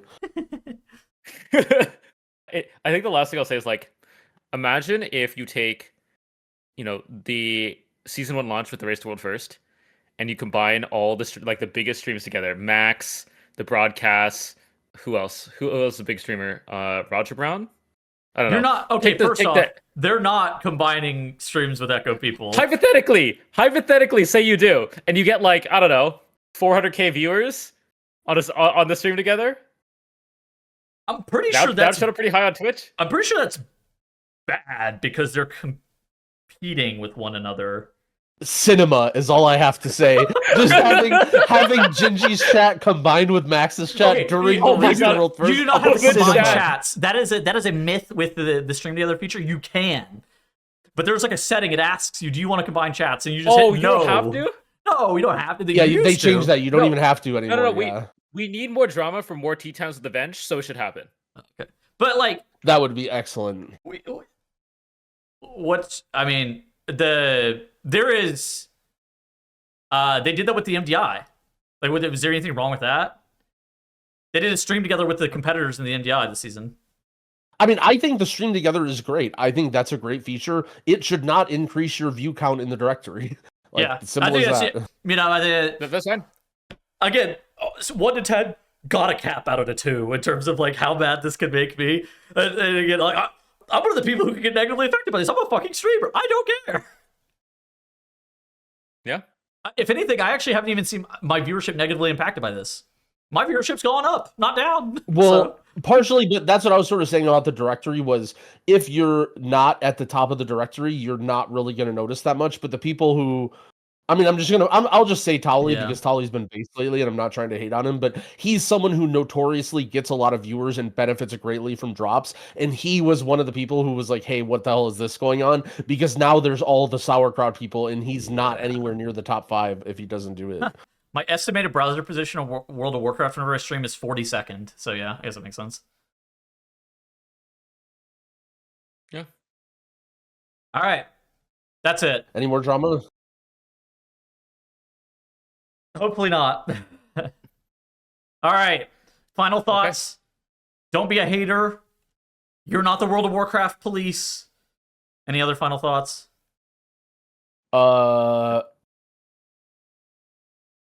There has to be thoughts, but drama. So we love drama. Hopefully there'll be more drama coming out this week. Hopefully Quasi comes back off the top rope and just starts slamming down all the other add-on guys. And then Weak Wars appears. I don't think he should have quit. Like, whatever, doesn't matter. We're out of here. Watch the stream. Watch the stream on Thursday. Oh yeah, watch the stream. Watch the Blizzard stream. The big Blizzard stream. Surely it's not Classic related. Yeah, Weak Wars is coming back in that. They're announcing it. Goated.